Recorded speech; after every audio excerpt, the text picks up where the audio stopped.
Өдрөмдөр үзэгчтэй Гигэ Монгол пэйж хуудасаар үзэгч танд хүрдэг Гигэ эрүүл мэнд подкастын ээлж дугаар эхэлж байна. За бидний өнөөдрийн зочноор Улсын нэгдүгээр төвөмлөгийн хэрх үе судлал, үе сэргийх төвийн дарга, үений мэс засалч, анагаах ухааны магистр, ахлах цэргийн эмч, инх тайван эмч байна. Таны хувьд бол одоо үений мэс заслалын чиглэлээр тий, манай төвийн хувьд болохоор хоёр чиг үүрэгтэй ажилладаг. Нэг нь нөгөө эдематологийн хэсэг буюу үений өрөвсөлт өвчтнүүдийг эмчилдэг эмчнүүд, нөгөө талд нь үений сэргэн засах хагалгаа хийдэг мэс заслалын эмчнүүд гэдэг.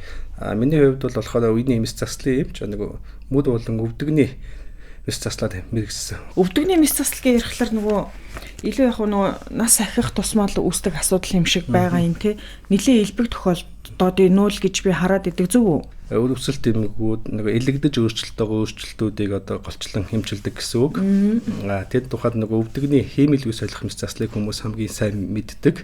Тэр нь яадаг вэ гэвэл нөгөө насжилттай холбоотойгоор эсвэл гэмтлийн дараагаар өвдөгний өөрчлөлт нөгөө мөгөөсөн жиргэвч нэлэгдээд үрэгдээд байхгүй болгоод хүмүүс бол нөгөө яс ургана гэж ярьдаг тийм. Тэр өөрчлөлтийн улмаас нөгөө хиймэл үе солидог хагалгаа одоо манай бол хамгийн их хийгдэг хагалгаа.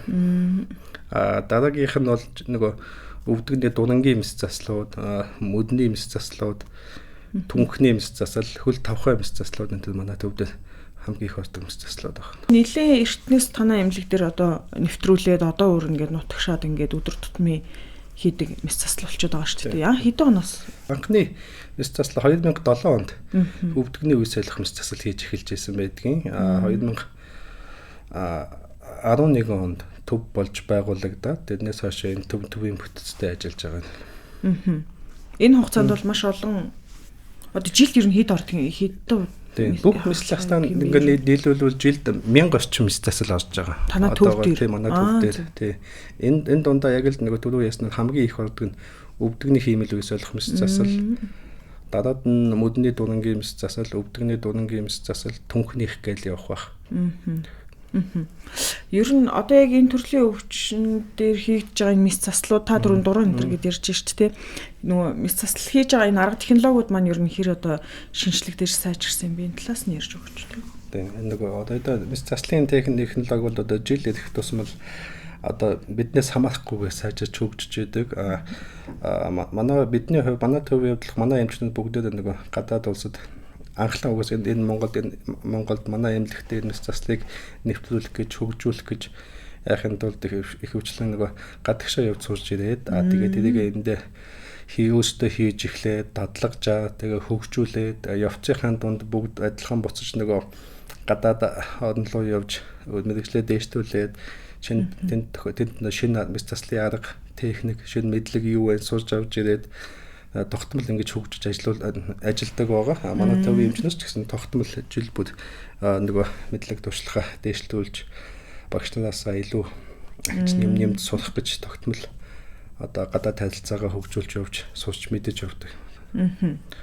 Шинэ технологийн хувьд гэвэл одоо жил болгоно одоо бидний хувьд бол өвдөгний үе солих мэс заслын хувьд бол өнгөрсөн жил нөгөө 3D navigation буюу нөгөө тэр яаж ажилдаг вэ гэхээр нөгөө бид 3D нүдний шил зүүгээд тэгээд тусгай нөгөө AI технологийн тусламжтайгаар нөгөө өвдөгний үеиндээ нөгөө ясныхаа тайлалтуудыг хийхэд тэр тайлалтуудыг бид нөгөө 3D шилэн дээрээ хэдэн градусаар тайлж байгаа, хэр хэмжээтэйгээр тайлж байгаа гэдгийг нь бидэнд шилэн дээрээ хараад тэрийг нь компьютерийн AI систем хянаад байснараа нөгөө айгуу том давуу талтай болж байгаа. Өмнө нь яг эмч бүгдийн нөгөө миллиметрээр хэмждэг, миллиметр өнцгөө хэмждэг жижиг багжуудаар эмч бүгдийн нөгөө гараараа хийдэг байсан. Тэгээд бүтэн дээр нь харахын тулд мэс заслын дараа ахиж эндхэн зураг авч иж яг одоо ямар болсон мэн дахиад баттдаг байсан бол одоо бол нөгөө мэс заслынхаа ширээн дээр ямар нэгэн өөрчлөлт хийхэд тэрэнд хэд болж өөрчлөгдөж байгаа. Энэ хүний нөгөө анатоми онцлогт мэс заслын өмнө төлөвлөсөнтэй нөгөө таарч гэнэ үү гэдгийг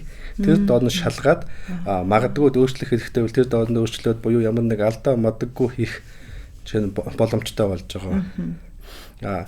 Мөд чинь одоо бидний хувьд дараагийнх гэвэл нөгөө мөдний дурангийн мэс заслын хувьд бол юу нэвтэж өгөх нь мөдний том хэмжээний нөгөө шүрмсний дутмагшилтай урагдаад айгүй олон жил болохоор нөгөө хатангас шаад эсвэл бүр сэмж илэгцээд байгаад нөгөө урагдлынх нь хэмжээ маш том болчихдог. Дахиад тэрийг нөгөө өөрийнх нь шүрмсөөр нөхөх боломжгүй болдог. Тэгвэл эсвэл нөгөө дооноос шүлмэс эсвэл өөрийнх нь өөр газраас шүлмэс авч өнтөд нөхөх гээд бас илүү нөгөө төвхтэй ажил болоод идэг гэсэн бол энэ тухайд бид нөгөө синтетик шүлмэс ашиглаж эхэлсэн. Энэ нь болохоор нөгөө өөрөөс нь өөр шүлмэс аавна гэдэг чинь бас л нэг газар зүсээд тэнд бас нэг шүлмсийг нь аваад нөгөө илүү хэрэгтэй зүйлийг арай авч болох өөр газрын шүлмсээр орлуулна гэсэн үг. Тэгээ авч болно гэдэг нь одоо тэр хэрэггүй гэсэн үг биш. Арай юу хамгийн бага үүрэгтэйгээс нь хамгийн их үүрэгтэйг нь орлуулж тэр хүнийг өвдөлцөө өвдөгөө болгож яадаг юг өмнө ашигладаг байсан бол одоо бол тэр нэг синтетик шүлмс ашигласнаар нэмэлт юм гэмтээхгүйгээр эмс заслыг илүү амжилттай хийж болж байгаа. Одоо хамгийн сүүлд хийсэн хоёр шинэ технологи гэвэл манай төвдөрийн хоёр байна да. Одоо санд.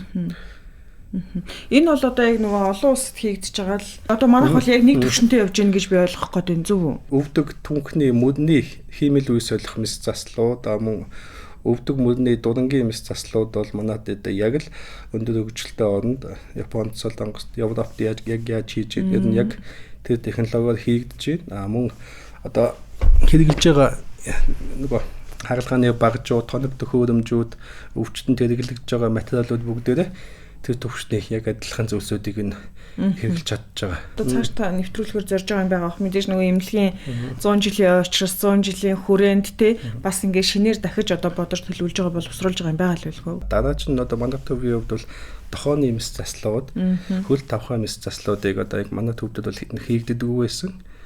Энэ чиглэл одоо илүү анхаарад ирээдүйд бол одоо миний хувьд бол дохооны мэс заслыг дурангийн мэс заслыг эхлүүлээд одоо хийгдэд явж байна. Одоох нь нэг хараахан хангалттай хэмжээгээр олж чадахгүй байгаад байна. Тэгээд баг нэмэгдээд ирээдүйд энэ талын илүү их анхаарч илүү их ажил хийж бодож байна. Дурангийн аргыг та нэг жоохон тайлбарлаж өгөөч те. Ер нь одоо мэдээж нөгөө дуран гэхээр сүүлийн үед хүмүүс бол айгүй тийм нааштайгаар тий айгүй таата хүлээж авдаг болсон байгаа шүү дээ. Нөгөө өвдөгний химэл үе солих мэс засал гэдэг нэг протез сууж байгаа том хэмжээний имплант сууж байгаа мэс заслуудыг бол бид нөгөө дурангаар хийх боломжгүй. Тэр бол нөгөө нээлттэй хийгддэг мэс засал. Эсвэргээр нөгөө шүлмэс холбоосын гэмтлүүд үеийн дотор байгаа жижиг хугарал тэгээд өөр нөгөө тийм жижиг ажлуудыг дурангаар хийх боломжтой. Тэднийг нөгөө нээлттэй хийж зарим яг болно. Гэтэ нээлттэй хийхэд дурангаар хийхээсээ бүр хэцүү. Яг тэгвэл үе гэдэг нөгөө маш нарийнхан зайн дотор жижиг ажлуудыг хийхэд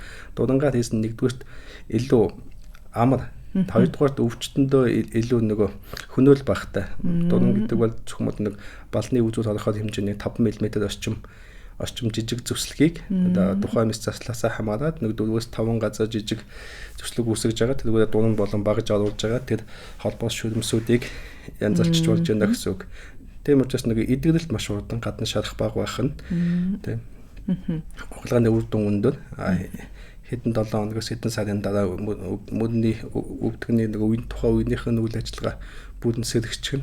Анх энэ үе солих хагалгаа Монголд эхэлж байхад 2007 онд манай эмчнэр эхэлж байхад жилд 2хан 10 эдхэн хагалгаа энэд ордог байсан байна. Тэгээд тухайн үед бол боломжтой хүмүүс нь гадагшаа явдаг. Тэгээд одоо гэхэд үе солих хагалгаар гадагшаа явдаг хүмүүс бараг байхгүй.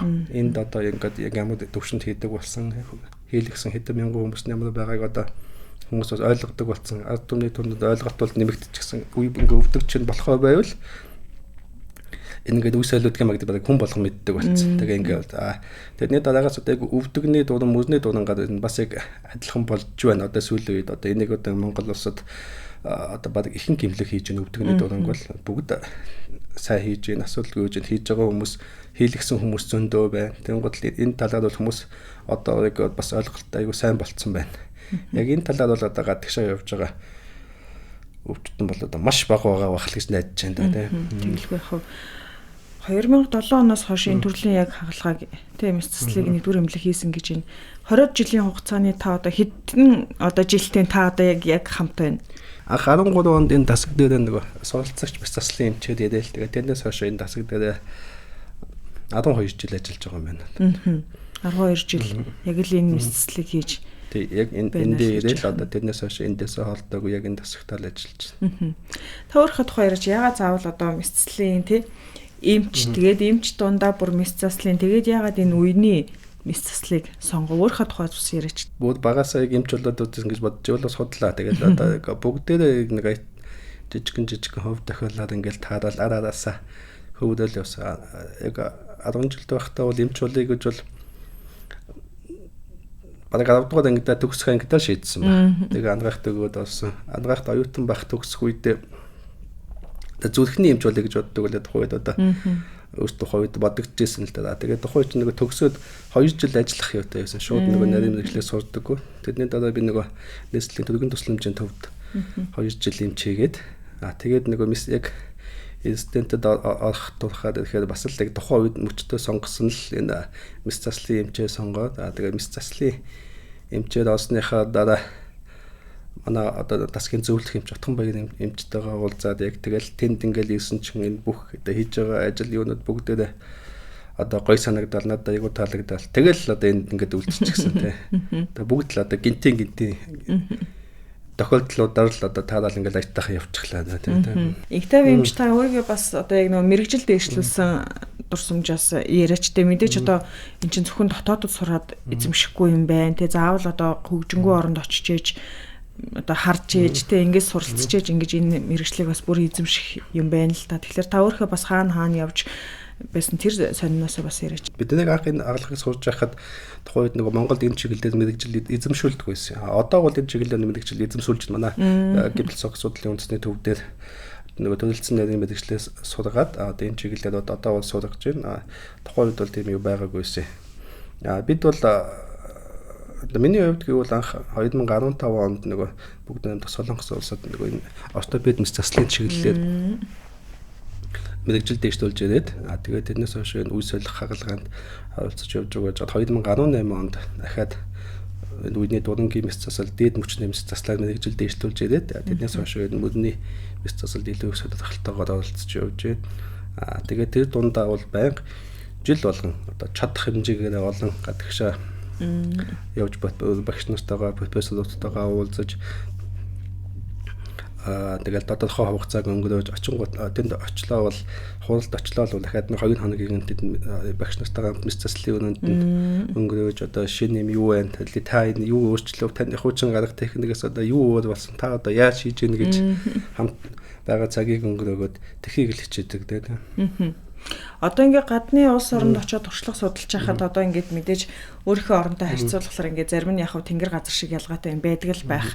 Танд бас тэгж бодогдчихсэн юм нь юу байв? Ялгаатай зүйл бол байна. Одоо хэрэгжилж байгаа нөгөө хагалган дараах юм тарианаас ахуулаад одоо ямар брэндийнх гэхдээ хамгийн чухал юм нөгөө хамгийн гол юмнууд нь баг. Бид одоо техник нь яг адилхан байна. Бид одоо яг одоо тэр олон улсын төвшин төрсэн тэр өндөр зэрэглэлийн профессорлуудын хүлээн зөвшөөрөлөд дагаж мөрддөг гайдлайныг тэр техникийг бид яг эндээ одоо копидо тавиад ирчихсэн тэргээр хийж чадчихээн. Үндсэн яг нөгөө тэр мэс засал ашиглаж байгаа багаж тоног төхөөрөмжүүдийг бас оруулаад ирсэн байна. Тэгээд нөгөө өвчтөнд түрүүн ашиглаж байгаа өвчтөнд суулгаж үлж байгаа тэр химийл үе дурангийн хагалгааны ашигладаг жижиг одоо имплантуудыг энэ бас яг одоо тэндээс нь оруулаад ирчихсэн байна. Бүх юм яг тэр хэмжээнд хүрээгүй ч гэсэн бид одоо шаардлагатай нэн хэрэгцээтэй гэсэн одоо юмнуудыг бид бүгд одоо Монголд нэвтэрчихсэн байгаамаа. Тийм болохоор одоо өвчтнүүдэд хандж хэлэхэд бол одоо эх орондоо энэ хагалгаа хийлгэхэд бол одоо хаанч олсон одоо санаа зовхооргүй яг л тэр өндөр хөгжилтэй орны төвшөнд бид хийж чадж байгаа шүү л гэж байна. Тэгэлгүй яг эмч нар нь мэдээж мэрэгжлийн өндөр төвшөнд бэлтгэгдсэн байна. Багаж тоног төхөөрөмж нь байна тий.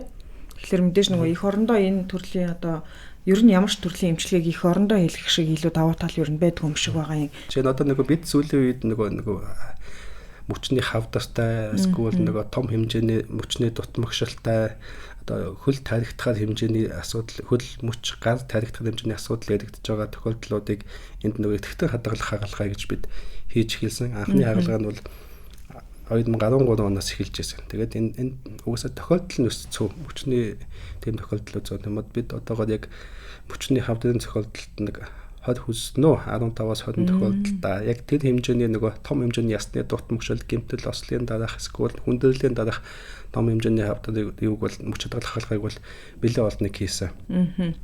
Жишээ нь энэ төрлийн хагалгааг нөгөө гадагшаа яваад хийлгэхээр маш өндөр үнийн дүнтэй болно. Хэдэн зуун мянган нөгөө доллараар яригдана. Дээрээс нь тэр чи очиод зөвхөн хагалгаа хийгээд болчихгоо. Тэр хүн чинь хэдэн сараар байрлан магадгүй давхар өөр эмчилгээнүүд хийгдэн. Жишээ нь одоо хавдад бол хийм эмчилгээнд тэгдэж байгаа мистасталзаа дутахгүй асан өндөр өртөгтэй өвдөн юутай. Тэгээд энэ дээр нэг хэдэн одоо хамгийн ойрхон их Солонгос тэгэхэд одоо хүн 3 сар амьдрах зардал нь хэд болох уу гээл. Тэгээд дээрээс нь одоо хэлний бэрхшээл, ойлголцтой бэрхшээл, орчуулагч. Тэгээд хэлээд ойлголцохгүй болохоор хүн бүрэн мэдээлэл авч чадахгүй болохоор бас нэг сэтгэл санаа тайван биш байна.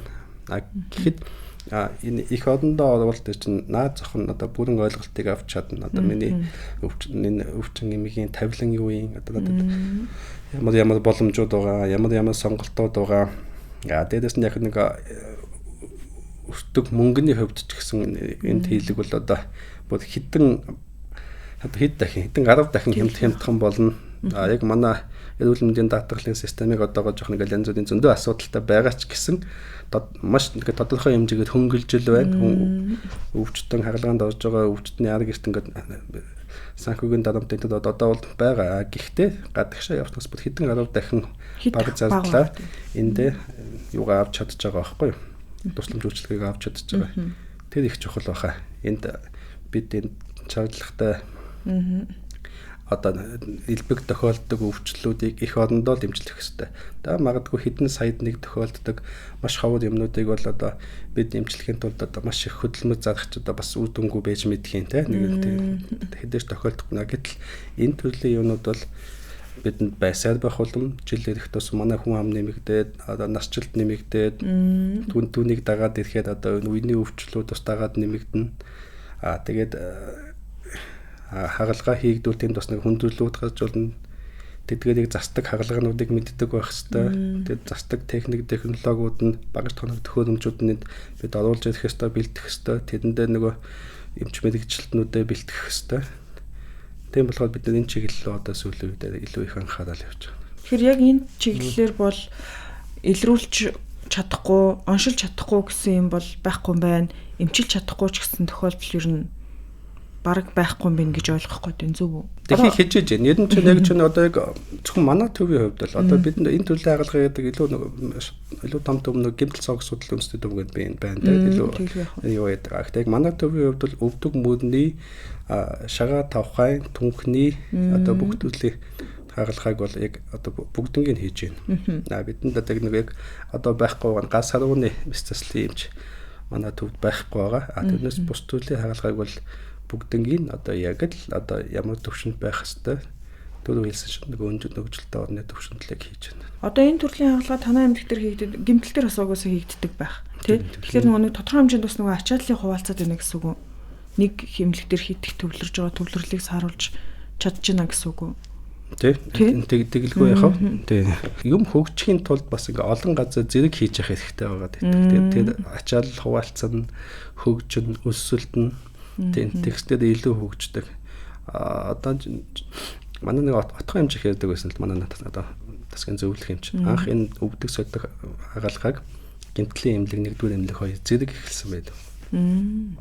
Тэгээд зөв нэг мэрэгжлийн өсөлтөөн дунд энэ салбар айгүй хурдан хөгжсөн гэж ярьдаг. Тэгэхээр нэг юм хөгжихийн тулд бас заавал тийм нэг газар ганцхан төв байгаад зөвхөн тэндээ хүмүүс байгаад одоо бүх өвчтнүүдийг л тийшээ л явуулдаг. Өөр газар чи очиж болохгүй, өөр газар хүн ингээ мэдэхгүй гэдэг байгаад ивэл бас одоо ингээ хөгжил удаашаадаг талтай. Тэгэхээр ингээд юм бүх юм эмнэлгүүд одоо бүх төрлийн одоо тасагтай болоод бүх төрлийг одоо ингээд авдаг болвол хооронд нь мэрэгжлийн цэвэр өсөлтөөн дунд илүү их хөгжих бах.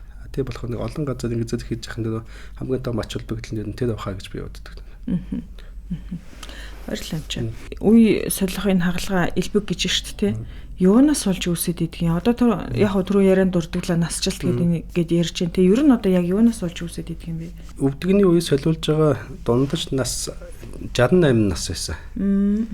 Гэдэг бол одоо өндөр хөгжилтэй орнтой харьцуулбал арай хайцсангүй залуу хагалгаа хийж байгаа. Тэгээ энэний хамгийн том шалтгаан нэг остеоартрит гэдэг оншилт. Тэр нь юу вэ гэхээр нөгөө хүний насжилттай холбоотойгоор хүн ингээ хөгжрөөд одоо тайлбарлал одоо нүүдний яс шиг нэ хүн залуу байхдаа хүний нүүднээс одоо толгор өвчлөөгөө юу байдаг бол хүн нөгөө нас ахаад ирэхэд 70 80 хүрээд ирэхэд аль унждаг, өвчлөө үүсдэг. Үений гадаргуу яг адилхан. Хүн болгонд тохиолдохгүй ч гэсэн тодорхой хэмжээний өөрчлөлт насыг дагаад явж л байна. Яг үений гадаргуу илэгдээд баг багаад өвлөлтөд базцаагаад нөгөө хамгаалж идэг мөгөөсөн гадаргуу баг багаад илэгдээд л эхэлдэг. Тэр нь тэгээд бусад өөр өвчин намдаах юм бусад өөр зүйлд намдахгүй болоод ирэхээр тэр хиймэл үүсэлдэх хаалгаанд ордог байх. Өмнө нь бас мэдээж нөгөө тэр тухайн хүний амьдралын хэв маяг одоо биеийн өмнө нь авч исэн гэмтэл өөр хавссан тэр үений өөрчлөлт нөлөөлөх өөр эмгэгүүд юу вэ?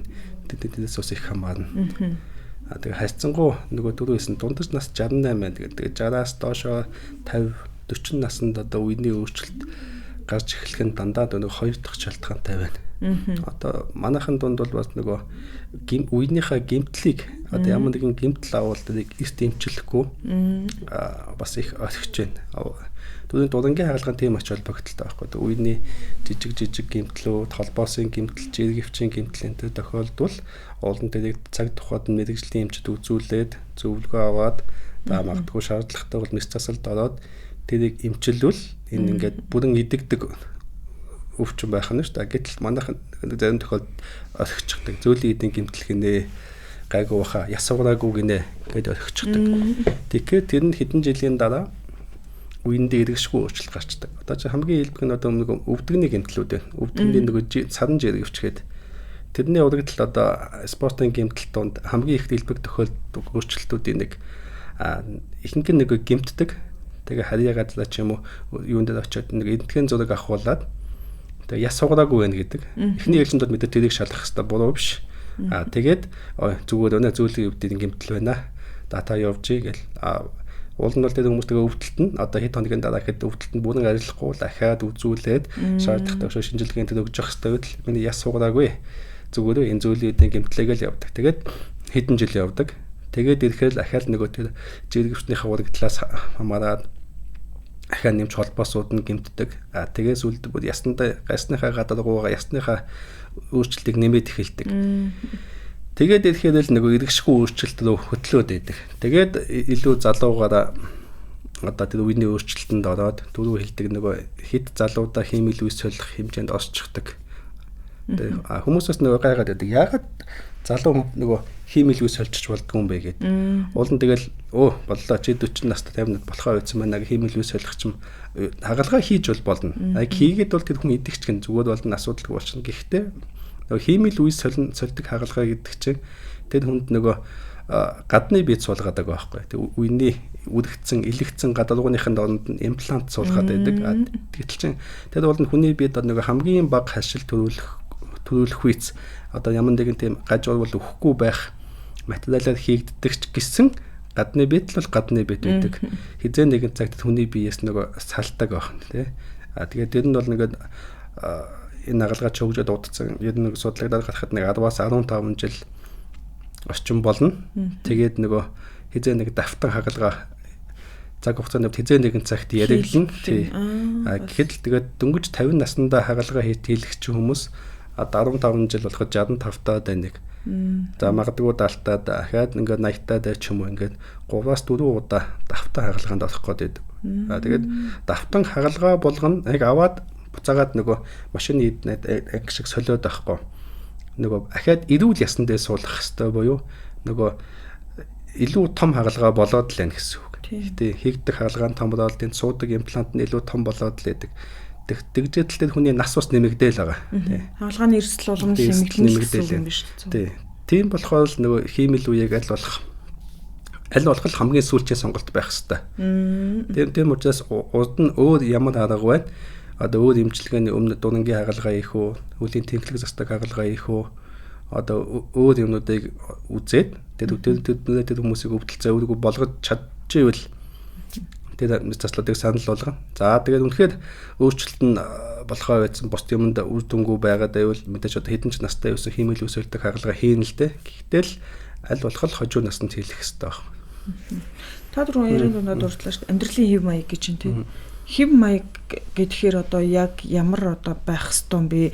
Энэ мэдээж одоо нөгөө хөдөлгөөний дутагдал энэ төр бас нөлөөлнө л гэж ойлгоод энэ зөв үү? Хөдөлгөөн маш чухал. Ягаад гэвэл түүний яриад байгаа тэр нөгөө үений мөгөөсөн гадалгуу гэдэг. Тэр нь болохоор нөгөө өөрөө цусны цусан хангамж байхгүй. Зөвхөн нөгөө орчны шингэнээс нэвчид тижэл авдаг. Тэгээд энийг илүү нөгөө идэвхтэй болгож өгөх нь дасгал хөдөлгөөн байна. Дээрээс нь нөгөө ясны чанар өөрчлөлт байна. Яс өөрөө ачаал авч иж ирүүл байна, сэрэгчгүй байна.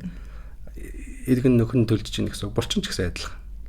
Ажилжил байвал сайн байна л гэсэн. Тэгэхээр дасгал хөдөлгөөн бол маш чухал юм. Мэдээж яаж хийх нь бол тухайн хүний өөрөө онцлогтой тааруулаад одоо юу хийх нь бол тухайн хүний сонголт. Ер нь бол одоо би бодохдоо бол өөрийнхөө дуртай юмыг сонгож аваад тэрийг л хийж явах хэрэгтэй. Түнсээ яг нэг хөдөлгөөн зааж өгөөд ингүүл сайн байдаг шүү гэдэг бол нэг тийм зөв юу биш байх. Тэгэл бүгд өөрөөсөө өвчнөө болонд алхсан ч болно. Эсвэл тусгай спорт хийжсэн ч болно. Дуртай юм ал ямар нэг байдлаар хийж яадаг байх хэрэгтэй. Жим бас нөлөө хамгийн баг шууд нөлөөлөх юм. Жин нөлөөтэй тий. Жин нөлөөтэй. Гэхдээ энд хит талган байх бол өндөр эсэлтэй тий. Нөгөө нэг байх хэвээр авах хэвээр ачааллаас хэд дахин илүү ачааллыг тэн дээр л өгч яваад байна л гэсэн үг шүү дээ. Жин их байх тусам. Гэхдээ хит талган байх нь одоо олон дам нөлөөллөөр үеинд нөлөөлнө. Тий. Одоо хит яг талгалтай асуулж байгаа бас яг одоо өөд эмч мэддэг юм болоо явчнаа. Одоо тэгээ нэг ярихаар бас тэгээд одоо зөв яасан болно тэгээ. Зөв. Хагалгаа хийлгэх шаардлага гараад хийлгэлээ эцсийн цэг нэг гэж шүү дээ. Тэгээд үүний дараа мэдээж нөгөө тухайн хүн бас нөгөө гамтай тий тухайн юунд бас илүү хийлгсэн хагалгаанд хайртай байхгүй бол эргээд л нөгөө асуудал үүсч эхэлнэ үстэй. Тэгээд нөгөө түрүү ярьжсэн даа нөгөө хүн хиймэл үетэйгээ бас одоо ингээ бодонгот аль болох удаан тэр хиймэл үетэйгээ амьдрах хэрэгтэй байх нь шүү дээ. Ямар нэгэн асуудал гараад тэр хиймэл үеийн эс суулаад эс цалаад эхэлвэл бас л дахиад төвхтэй үр дүн төрөх гэдэг. Тийм учраас нөгөө хагалгааны дараах одоо баримтлах одоо сэргээн засах дасгал хөдөлгөөний бол тогтмол хийж явах хэрэгтэй.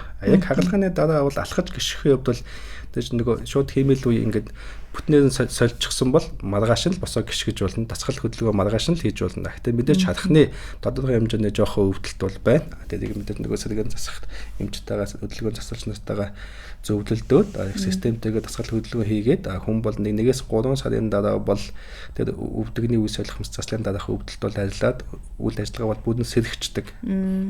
Яаж хиймэл үетэйгээ нэг удаан байх вэ гэж одоо гол асуудал нь тэр байгаа. Тэрэндээ бол хамгийн чухал юм нэг л төрүүлсэн нөгөө дасгал хөдөлгөөн сайн хийж явах хэрэгтэй. Тэр нөгөө булчингууд хүчтэй байх хэрэгтэй. Яс сайн байх хэрэгтэй. Тэхийн тулд ачаал авч явах хэрэгтэй. Дээрээс нь нөгөө бэртэж гимтэхгүй байх хэрэгтэй. Шууд хүчиж мэдээ чинь шууд муугаар нөлөөлнө. Тэнд мэдээж хоёрдугаар бас тэн дээр бас нөгөө жин нөлөөлнө. Яс сэрэг байгаад жин их байгаад байвал дээрээс ирж байгаа ачаал нь хүнд болохоор тэр нөгөө сэрэг яс руу тэр имплант чинь бол нөгөө металл штэ. Тэнгууд л яс руугаа шигдээд маш амархан нөгөө суучдаг. Тэнд нөлөөтэй. Тийм учраас нөгөө одоо ямар нэгэн одоо хавсаасан тэнд нөлөөлөх зөвчин эмнэлэг тусвал одоо байдаг бол тэрийг хянж явах хэвээр, эмчилж явах хэвээр, дасгал хөдөлгөөн тогтмол хийж явах хэвээр, өөр эсдлүүдээс зайлсхийж явах хэвээр. Тэгвэл хиймэл үетэйгээ хангалттай удаан амьдарч чадна. Бидэнд бол эзнэдлэгээр нэг одоо хиймэл үетэйгээ 15 жил амьдарч байгаа нэг 90-с дээш хувьтай байх шиг байна. Тий. 95 орчим хувь нь хиймэл үетэйгээ 10 жил орчим амьдарч байгаа шиг байна. Тэгээд нөгөө дахин сольдог хагалганд орж байгаа гэсэн үг байна. Тийм би. Үений одоо ийм юмд сайн, энэнд чинь сайн, ингүүл сайн, ийм бэлтгэл уух юм бол үений чинь шингэнийг нөхөнч гэдэг юм нэг ийм зүйл айгүйх байгаад идэг. Энэ дээр иргэд заах уу сайн анч байдаг л байх бид одоо би сайн мэдгүй те. Сайн ч байдаг бах, саранч байдаг бах. Гэхдээ энэ дээр бас хитрхи их нэг юм замбраагүй мэдээлэл тунд иргэд бас их толгоогоо эргүүлээд байна уу гэж хараад идэг юм. Эхнээс нь яг бол нэг үений тэжээлүүд байна. Глюкозамин, хондроитин, сульфат гэдэг одоо найрлагын тэр зөвхөн худалдааных нь нэшлээд бол хэдэн зуун хэдэн мянга байх шиг байна. Муу ч юм биш л гэж би боддог. Гэхдээ нөл зөвхөн хүмүүсийн нэмэлт бүтээгдэхүүн им биш. Тэг ямар нэг байдлаар тэрийг ямар одоо чинь үе солихоо хэмжээний өөрчлөлтөнд орсон хүмүүс тэрийг уугаад эдгэн гэж бодоод одоо өдөр болгон уудаг эсвэл тэрийг одоо иддэг гэж ярьж болохоос болчих жоо байхгүй маш ихээр хэрэгэлдэг хэдэн сар жилээр нэг адилхан дотоодх нь найрлагын нэг адилхан юм хэдэн төрлөөс нь одоо энэ сайн гэж авч идэл нэг имийг л одоо хэдэн төрлөөнд хэдэн сар жилээр одоо уурчихсан тохиолдлууд ч байна. Танэр тийм тохиолдол ирж ирсэн үү? Байлгүй яг тэр зөндөө. Тэр бол хэрэгэлж болно. Хэрэглэхийг бол би ч хүмүүс зөвлөдөг. Гэхдээ утгыг нь ойлгох хэрэгтэй. Энэ бол нөгөө тижэл юм аа.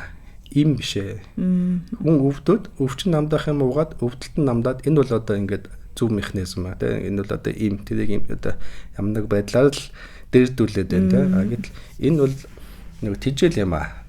Хамгийн чухал юм нөгөө дасгал хөдөлгөөн амьдралын хэв маяг за тэр жин тэр ч юм уу тийм юмнууд байх хэвээр энэ хүнстэй нэмэлт бүтээгдэхүүнийг бол хэрэгжилж болно зөв да гэхдээ бусад юмыг нь хайчаад нөгөө дасгал хийхгүйгээр гэмтэл бүслээс сэргийлэхгүйгээр зөвхөн нөгөө тижэл уучхаад л за энэ удахгүй ингээл одоо 3 сар уучвал зүгээр болчих واخа гэд байх чинь огт үн гарахгүй. Тэгээд дээрээс нь нөгөө даад нь өвдөлтийн хувьд бол янз бүр нөгөө дэмжлэгч байгаа аргууд бол үений тарилгууд байна. Одоо энд эмнэлгүүдэд хийж байгаа бол нөгөө PRP тарилга байна. Үүдл эсийн тарилгууд байна. Тэднэр бол тодорхой хэмжээний эмчлэх үйлдэлтэй байгаа. Гэхдээ мэдээж аль үеинд ямар зэргийн өөрчлөлтөнд гэдгээс хамаарат тэрийг эмчилж чадах уугүй юу гэдэг байна. Бус хүмүүсийн дунд бас нөгөө хитрхи аль хизээ бүгд нөгөө мэс заслаас өөр юм эмчлэхэд үгүй болцсон тохиолдлуудад ялангуяа нөгөө PRP энэ төр гэдэг юм уу өөр эмчилгээ энэ төр хийлгээд одоо цаг мөнгө ингээд үрээд алдаад зарим тэрнээсээ болоод хүндрээд ирж байгаа ш тохиолдлууд бий. Тэрийг нөгөө яг нөгөө мэрэгжлийн эмчд үзүүлээд зөв үед нь дөнгөж нөгөө одоо чинь өвдөгний хувьд бол ямар нэгэн сэргэн засах хагалгааны дараа эсвэл нөгөө жижиг хэмжээний гэмтлийн үед бол PRP тарилгыг үр дүнтэй гэж үзэж байгаа.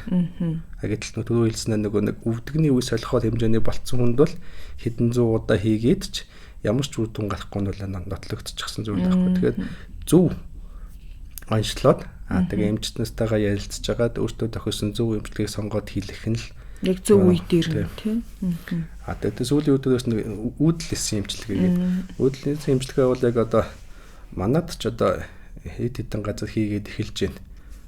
Мэдээж PRP энтэйг бодвол хасцсангуу үр дүн өндөртэй. Мэдээж нөгөө зөв үед нь юугаад хийвэл одоо 80-90% үр дүнтэй ч гэж одоо гадны судалгаануудад тайлбарлагдсан. Манайд яг хангалттай хийгдсэн судалгаа манай орны төвшөнд бол одоогор байхгүй байгаа. Тэгэхээр яг энэ тал дээр бол бид бас л яг нэг анхаарах одоо гол судлах салбаруудын нэг одоо тэр өндөр хөгжилтэй орнд яаж хийж гин тэрийг сууж мэдэж авчдаад эндээ зөв нутгшуулаад хийвэл ирээдүйд одоо олон хүн тусалах байхаа. Мад нэлээд олон эмнэлгүүд хийгээд эхэлчихсэн юм байна. Баярлалаа чи. Одоо үений асуудал үүсэж байгаа нь мэдээж одоо нөгөө тухайн хүний одоо зөвөр шаналгаанаас л мэдэгдэх байх. Ер нь хамгийн ихний мэдэгдэх одоо шинж тэмдгүүд нь ямар шинж тэмдгүүд байдгийн болоо тэгээд ямар бүр ингээд нөгөө мэс цэцлийн хэмжээнд очсон тохиолдолд тухайн хүн бол одоо баг гიშгэгт ч хэцүү болох хэмжээнд орох юм болов уу гэж миний хувьд бодоод байгаа байхгүй харах хоноор бодохоор та яг шинж тэмдэг зөвөөс нь бас тайлбарлаж өгөөч тээ. Ямар нэг байдлаар гэмтсний дараа танд хэвийнээс өөр санагдвал ер нь заавал эмчд үзүүлж явах хэрэгтэй. Өвдөлт бол ойлгомжтой тий. Өвдөд эхлүүл ер нь бас болохоо байж байгаагийн шинжтэй. Гэмтсэн дараа эсвэл аяндаа өвдөлт нь айжмаад одоо 14-өөс 24 хоног тогтвортой байгаад тэрнээс удаа үргэлжилж ивэл энэ ямар нэгэн асуудал байж магадгүй учраас заавал эмчд үзүүлэх хэрэгтэй. Гэтэл энэ өвдөгний нөгөө зарим өөрчлөлтүүд өвдөлтгүй байдаг байхгүй. Түрүү хэлсэн нөгөө мэдээлэл цусны судас байдаггүй. Жишээ нь нөгөө тогтворгүй байдаг. Сул санагддаг. Одоо өвдөхгүй ч гэсэн чинь өвдөгний хувьд шатаар буухад дээшээ өгсөд сул санагдах. Ямар нэгэн байдлаар нөгөө хажуу дэше хазаах жоохон хөшөх хөдөлгөөн ихэд өвдөгөнтэй сул байх. Энэ бол өвдөхгүй. Явандаа өвдөн яг ийм зовёртой байгаад байвал гэхдээ ихэнх үедээ хүнд тийм санагдвал бас л эмчд очиж үзүүлж явах хэрэгтэй. Тэгээд дээрэс нь одоо бас нөгөө ахаад яг нөгөө эмчнэртээ дахин үзүүлээд олон төрлийн эмчд үзүүлээд одоо зөв эмчтэй очих хэрэгтэй. Одоо чинь мөрний өвдөлтийн хувьд бол за нэлээд хэдэн жилийн өмнө бол мөр өвдсөн хүн болгоныг мэдрэлийн эмчд яв гэдэг байсан юм. Энэ бол одоо энэ мэдрэлийн өвдөлтөө мэдрэлийн эмчд яв гэдэг. Тэгээ мэдрэлийн эмч нь яг тухайд бол нэг яг энэ үеийн мөрний хагалгаанд бол дийлэгдээгүй зүгээр яг л нөгөө өвчин намдаах юм дасгал хөдөлгөөн энэ дэглэл зөвлөдөг. Зарим зүгүүд болно. Яг үнэхээр энд гэмтэл байгаанууд нь тийм юм зүгүүд болохгүй шүү дээ. Тэгэхэд одоо бүр нийтийн дунд энэ аваар өвдөх бол мэдрэлийн өвчөө гэдэг ойлголттой байна. Одоо бол энд ингээд ялгаж салгадаг болсон олон төрлийн MRI хоолнуудын сайжирчсан. Бид MRI тараал энэ үнэхээр мэдрэлийн өвдөлт юм уу эсвэл үений холбоосны шүрмсний асуудал байгаа юм гэдгийг мэддэг болсон. Тэгээд мэдчихвэл тэрийг бид эмчилчих боломжтой болсон байна. Тэгэхээр одоо ямар нэгэн зөвөр байвал ер нь эмчид хандж явах хэрэгтэй. Өөрийнхөө эмчид хандаад тэгээд цаашаага одоо ихний үзлэгээ хийлгээд зарим шинжилгээ өгөөд эхо эднэрийнхээ зургийг авахуулаад тэгээд тэр эмчнэрийн дүгнээд энэ бол гайгүй байна гэж зөвлөгөө өгнө. Эсвэл одоо ямар нэгэн заслын тусламж хэрэгтэй бол дараачихын шатлалын эмнэлэг рүү явуулаад ингээд нэг системтэйгээр ингээд явбал ямар нэгэн нөгөө өвчтнийг нөгөө хүндрэлхээс өмнө бид уучлаад энэ эмчлээд авах боломжтой байна. Ийм тохиолдолд барай заслаар бас эмчлээд байх шиг байгаа юм. Ямар тохиолдолд нь одоо барай эмчилгээ хамгийн одоо тохиромжтой гэх юм уу те таарж нийцдэг юм болоо мэдээж одоо нэгэнтээ мэсцлийн шатанд очсон бол хичнээн барьж ягаад ч нэмэргүүл юм шиг юм байна шүү дээ. Тэр нөгөө тэрийг бол бас л эмчтэйгээ эхлээд хүн болгон дээр юм бол зарим юм болгоныг бид яасан эхлээд оншилж чад дараад нь барай зарим физик бид зөвлөдөг. Гэхдээ мэдхгүйгээ шууд хийх чинь бас осолтой.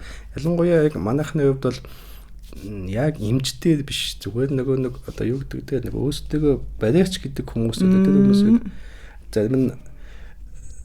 зарим нь хүний жоохон гарын нэг жоохон эвдүүтэй хүн дээр л бараг зарим нь очих шиг мэдгүй тийм эход чараагүй тэр хүнийг яасныг нь мэдэхгүйгээр шууд нөгөө базаж татаж ямар нэгэн хүч тэр энэ үйлчлэг нь магадгүй нэмээд гэмтэх хэсэлтэй байхгүй. Тэгэхээр ер нь бол эхлээд эмчид хандчаад та дараад нь уламжилт барай засал эмчилгээнд яваа гэвэл одоо тэр хүнд тохирсон өөрчлөлтөнд тааруулаад тийм юм бол үр дүнтэй.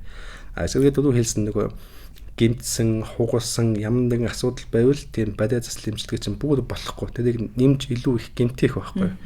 Тэгэхээр эхлээд бол яг л нөгөө өөрийнхөө эмчид, дүүргийнхээ эмчид үзүүлээд эсвэл одоо гэртеодхон аль нэг эмнэлэгтээ үзүүлээд тэрнийхээ дараа л одоо эмчийн хэлсэн зөвлөгөөгөө л явж байгаа юм. Тэгэхгүй бол тэгээд нөгөө одоо за хөлгаараа өвдөд, чилээд, за тэр тийшээ очиод ингээд шууд татвар нь хэлсэн нөгөө тийм одоо өөрийгөө барьяач гэд нэрлдэг хүмүүстэй шууд очиод байвал эсэл гарах магадлал айгүй өндөр шүү гэж. Одоо танаас зөвхөн зөв буруу одоо нөгөө мултарсан ч юм уу те нэг жоохон хуруу гараа ингээл нэг одоо нэг эн тэнд одоо нэг тохоогороо ч юм ингээд нэг жоохон эвгүй болчоор л ингэж жагаад нэг яадаг чинь те нэг эсвэл ингээд доктордаг ч юм уу нэг тийм тохиолдол байдаг ш. Эднэр бол одоо яг ийм төрлийн одоо эрсдэл үүсэхгүй.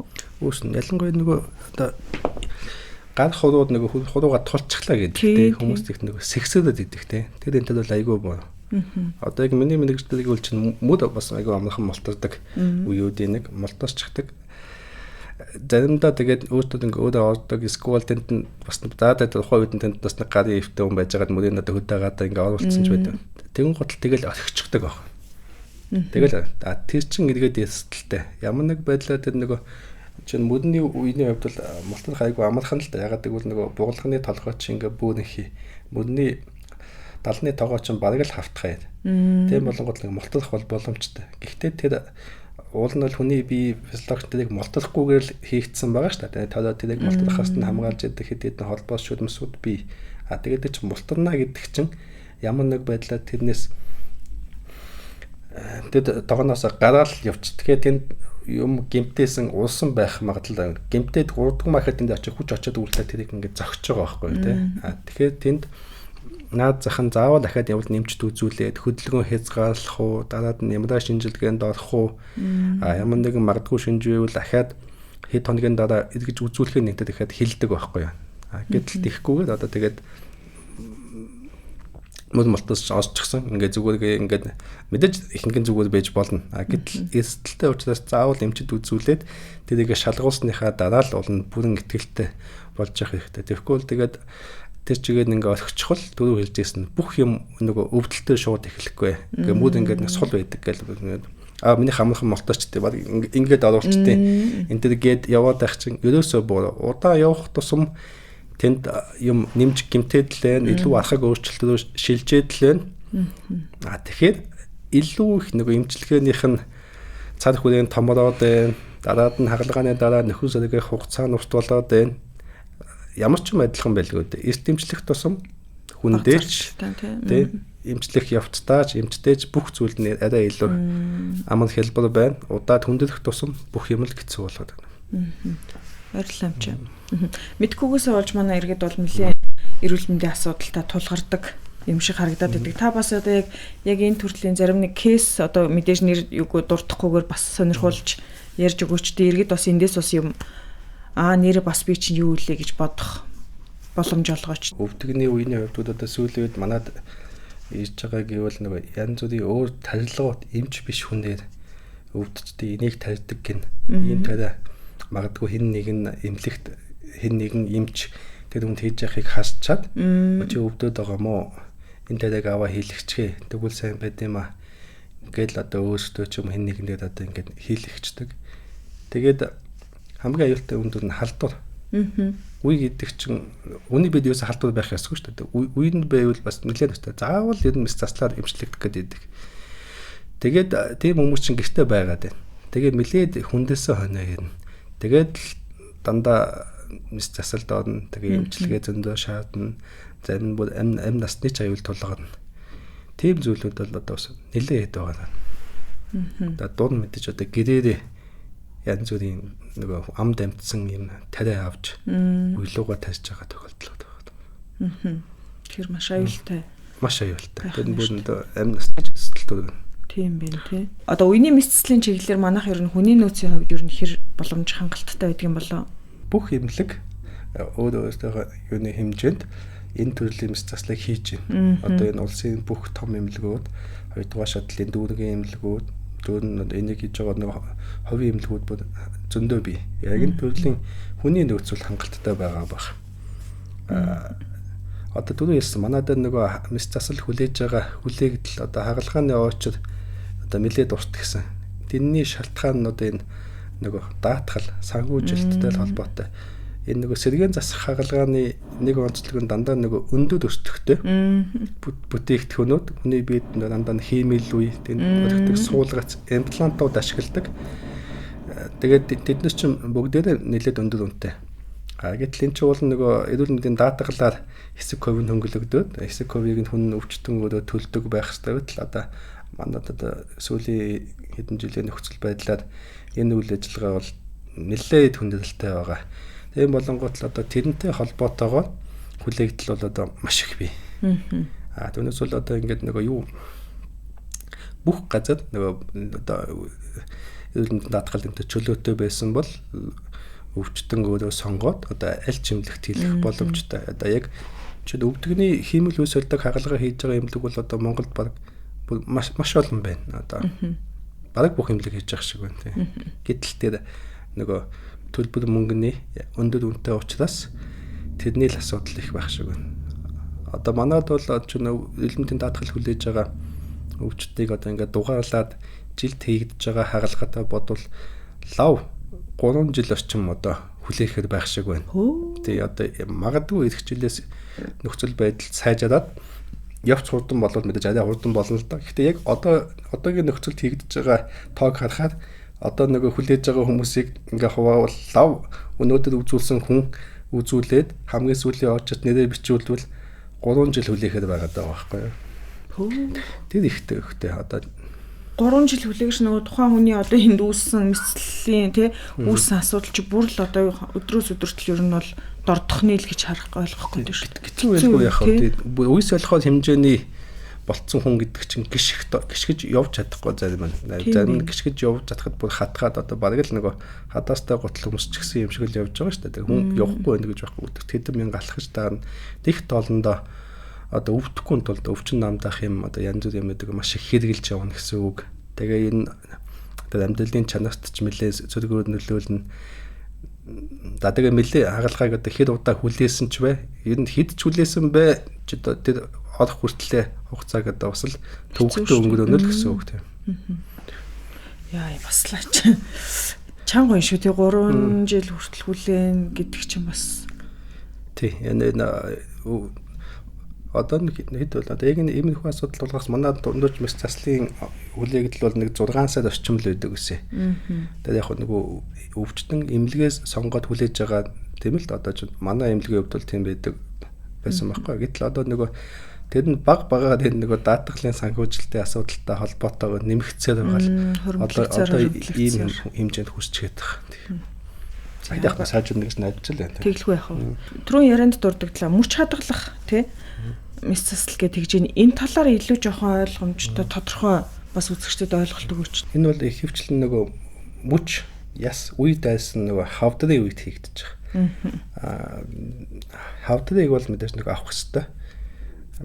Тэгээд бид энэ төрлийн мэс заслаас одоо өмнө нь бол бид тэр мөчийг нөгөө тайрдаг байсан баг тийм. Хавдартай хэсгийг нь тайраад буюу нэг ампутац хийгддэг. Тэгэхээр нөгөө одоо хүн одоо дахир дутуу болно гэсэн үг тийм. Гэтэл одоо бол энэ төрлийн мэс заслыг одоо энэ багт төгөө доног төхөөрөмж олон эмчнэрийн мэдлэг туршлага сайжраад сууж мэдсэндээ холбоотойгоор энэ мөч дагдаг хагалгааг хийгээд эхэлсэн байна. Энэ нь болохоор тэр нөгөө тухайн хавдартай хэсгийг ясыг одоо хавдар хэсгийг бүхэлд нь аваад тэрийг бүтэн орлуулах үс хэмжээний одоо хиймэл үеэр тэрийг хиймэл үеэр орлуулж суулгаад тэгээ мөчний үйл ажиллагааг хангаад тэнд бос нөгөө булчин шүрмэс холбоосуудыг бүгдийг эргэж сэргээгээд тэгээд хэвийн за нөгөө ажиллах хэмжээний одоо болгож одоо мөчийг хадгалж удаж байгаа. Энэ одоо маш давуу тал. Одоо ямар нэг байдлаас одоо мөч тайрагдана гэдэгт хүний амьдралын чанарт одоо маш муугар нөлөөлнө шүү дээ. Тий. Тэрийг хадгалдаг хагалгаа байгаа. Тэрийг одоо амжилттай болно гэдэг бол одоо маш хэрэгтэй юм байдаг. Гэхдээ энэ бол нэг нэлээд нэг том технологи.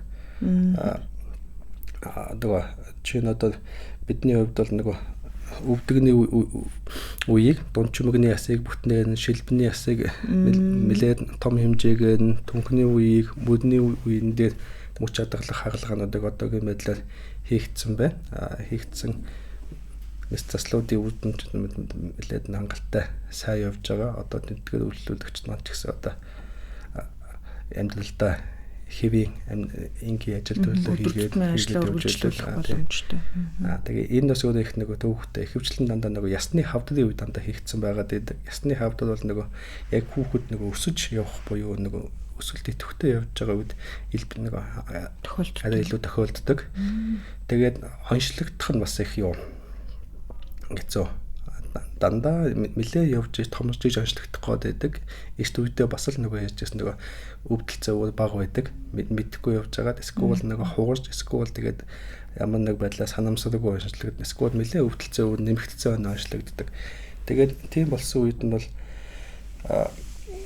бид сонгоод нөгөө тухайн мөчийг авч үлдэж болохоор байвал тэр мөч хадгалах хагалгаа буюу тэр том хэмжээний нөгөө протез суулгах хагалгааг бэлдээд төлөвлөөд энэ хийгээд тэгээд дараад нь ч гэсэн нэг сэргээн засах хэмжлэгийг сэргээн засах хэмжлэндээ хамтарч үргэлжлүүлнэ. Магадгүй төрлийн хавдад юунаас болсон бол нөгөө хавдын хэмжлэг хим хэмжлэгийн хэмжлэгтэйгээ хавсараад хамтраад хэмжлэгийн төлөвлөгөөг нь гаргаад явдаг баг. Энэ тохиолдол ер нь элбэг. Ясны хавдад бол яг нөгөө хүн амын дунд бол бус хавдартай харьцуулбал арай цөөн тохиолддог хавдартай орно. Гэхдээ бас нөгөө түрүү хэлсэн нөгөө онцлогдоход хэцүү дандаа мэдээж нөгөө хүндэлсэн хойно нь магадгүй хугарсан хойно онцлогддог. Тэгээд бас эмчлэхэд бас их төвөгтэй. Магадгүй зарим тохиолдолд бид нөгөө мөч хадгалах мэс засал хийж чадахгүй нөгөө мөч таригдах хэмжээгээс ч төгсчих тохиолдлууд бий.